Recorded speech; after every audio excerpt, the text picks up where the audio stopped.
Salut à tous, aujourd'hui dans cette vidéo on fait le bilan mensuel de mon portefeuille d'actions pour le mois de janvier 2025 et donc déjà dans un second temps on parlera des deux achats que j'ai pu faire en un mois et puis à la fin de la vidéo je te montrerai bien ma performance de mon portefeuille avec le S&P 500 qui est un indice de référence. D'ailleurs tu peux en profiter pour mettre un petit like et t'abonner, ça permet de soutenir la chaîne et je te remercie grandement.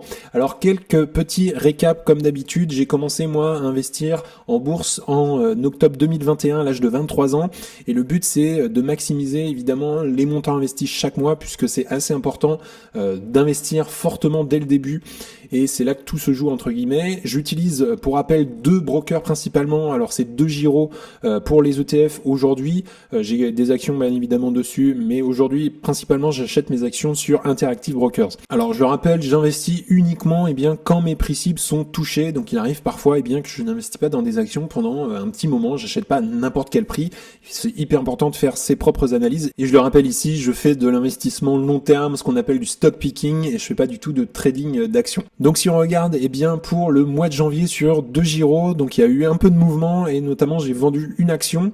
Donc si on commence par le début, Alphabet, donc Google ici, le cours est à 189 $, il était à 189 $ d'ailleurs au mois de décembre, donc ça a pas bougé là-dessus, j'ai pas touché à ma position.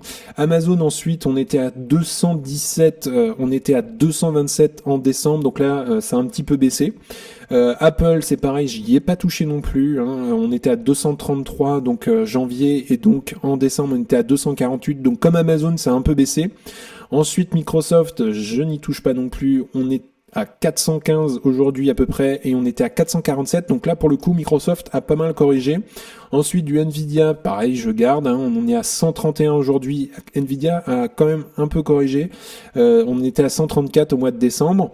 Ensuite, j'ai du PayPal à 87 aujourd'hui et on était à 91 en décembre. Donc c'est pareil, c'est un petit peu corrigé. Donc vous avez compris un peu la tendance. Là, on commence on a pas mal corrigé par rapport à décembre. Ensuite, du Qualcomm, donc le cours est à 159 aujourd'hui et il était à 158. Donc là, c'est un peu comme d'ailleurs Google, ça a pas trop bougé. Ensuite, c'est Total. Total, je vous en avais parlé d'ailleurs en décembre, que j'hésitais, enfin c'est pas que j'hésitais, mais j'avais bien évidemment envie de la virer du portefeuille. Donc c'est ce que j'ai fait, ça n'avait aucun intérêt pour moi aujourd'hui, c'était une action que j'avais achetée il y a très longtemps. Et donc j'ai supprimé Total, donc c'était vraiment la seule entreprise française que j'avais en portefeuille. Et puis enfin j'ai du Disney, et donc Disney on est à 108 aujourd'hui et on était à 113, donc ça a très légèrement bougé, même si déjà dans un premier temps on observe globalement qu'on est un petit peu en baisse, je pense sur deux Giro en un mois. Et puis pour terminer tout en bas, j'ai l'ETF S&P 500 de chez Vanguard qui fait aussi partie de ma stratégie. Donc on était à un cours à 109 € et on est aujourd'hui en mi-janvier à 108, donc ça a un petit peu bougé effectivement. Donc voilà, globalement on a un petit peu bougé de manière plutôt négative ce mois-ci. Ça a plutôt stagné. Deuxième courtier, donc c'est Interactive Brokers. Donc ici en haut à droite on a le mois de janvier et en bas comme d'habitude je fais une comparaison avec le mois précédent.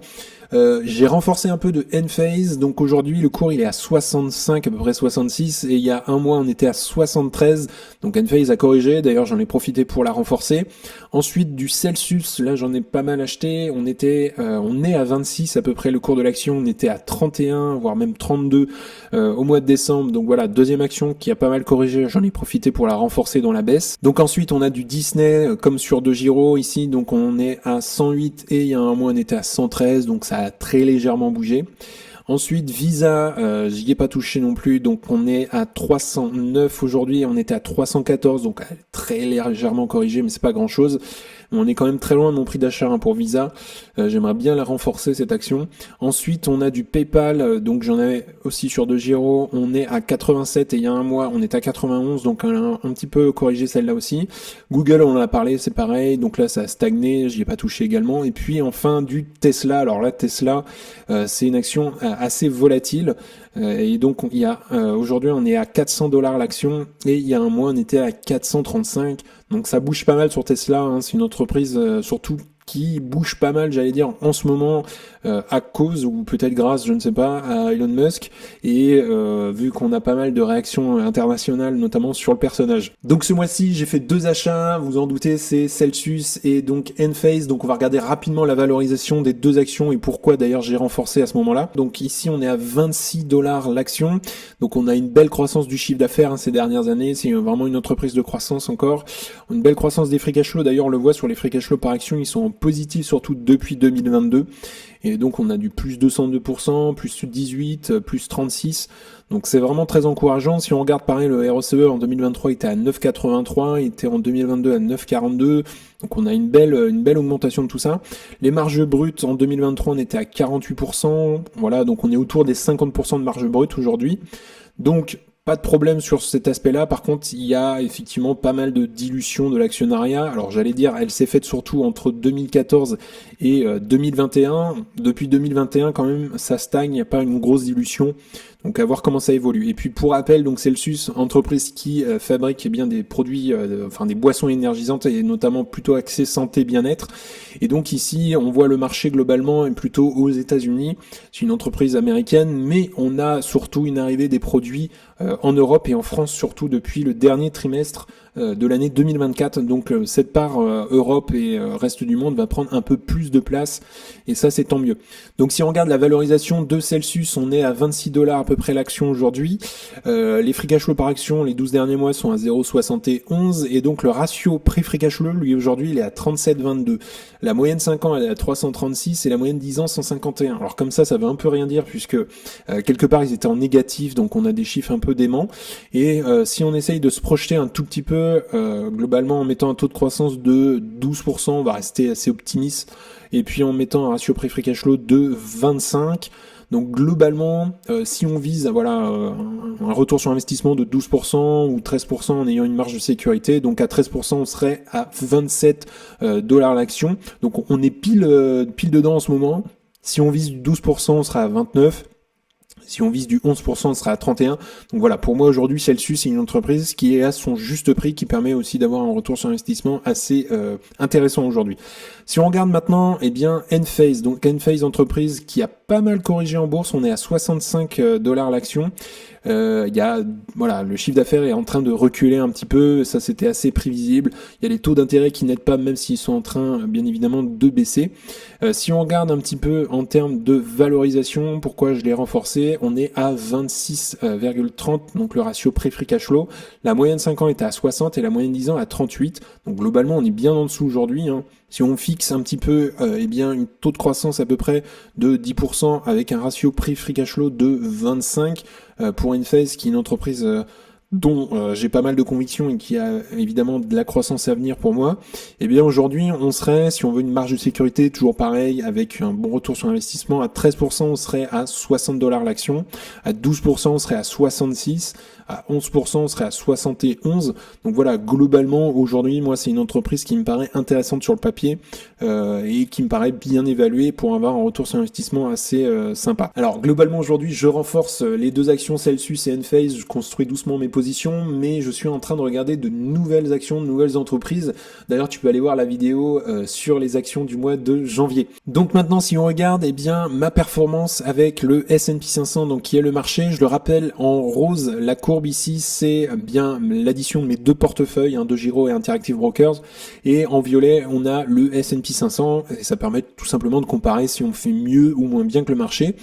Et donc ici à gauche là c'est sur un mois ce petit graphique, donc on le voit, j'ai fait à peu près un moins 4,5% et le S&P 500 a fait un moins 4%, donc forcément j'ai un portefeuille qui est un petit peu plus volatile, donc c'est pour ça que je fais quand il y a du négatif forcément un peu plus que une baisse d'un S&P 500.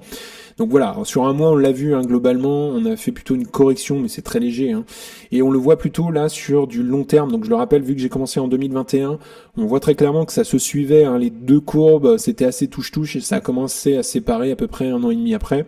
Donc aujourd'hui on le voit très clairement que mes portefeuilles font bien mieux qu'un indice S&P 500.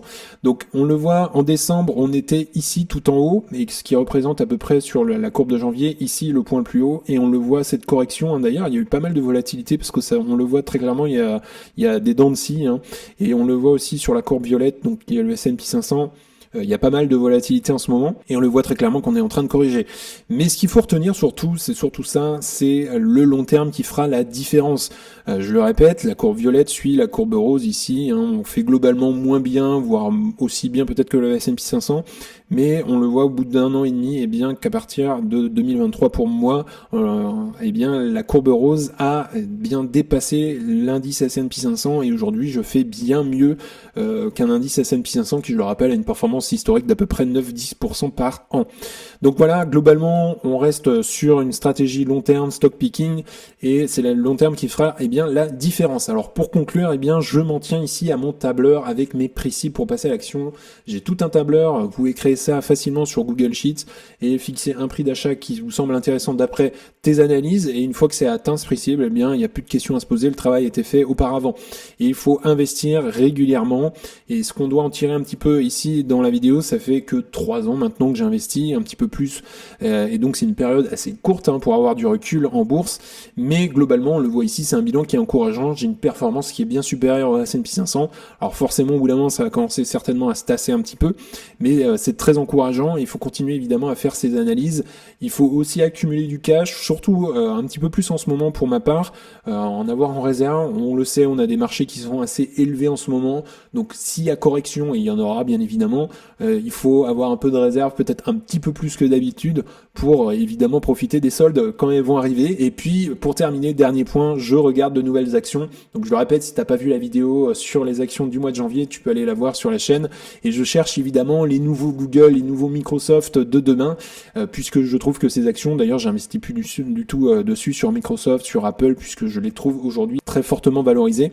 Et donc je cherche des entreprises qui sont sous-valorisées à juste prix et qui ont de la croissance à venir. Également, si tu souhaites avoir accès à You Can Invest App, c'est le premier lien dans la description, et donc dans ton espace membre, tu auras accès à ma watchlist avec mes objectifs de prix, les best stocks, c'est-à-dire les meilleures actions à détenir dans ton portefeuille. Également, tu auras accès à un discothèque cash flow pour estimer le juste prix à payer pour une action. Tu auras accès à une communauté privée d'investisseurs, et puis le gros plus, ce sont des appels vidéo avec moi-même pour t'accompagner dans ta stratégie, et surtout à avoir une stratégie qui permet de faire grossir ton patrimoine. Donc on analyse des actions, on analyse ton portefeuille, on parle bourse de manière générale. Donc si tu souhaites nous rejoindre, c'est le premier lien en description. En tout cas, on en a fini pour aujourd'hui. N'hésite pas à liker la vidéo, à t'abonner, ça fera grandir la communauté et puis ça me soutient. Si tu souhaites regarder une autre vidéo, tu peux cliquer juste ici. En tout cas, je te souhaite une excellente journée et à bientôt pour une prochaine vidéo. Salut!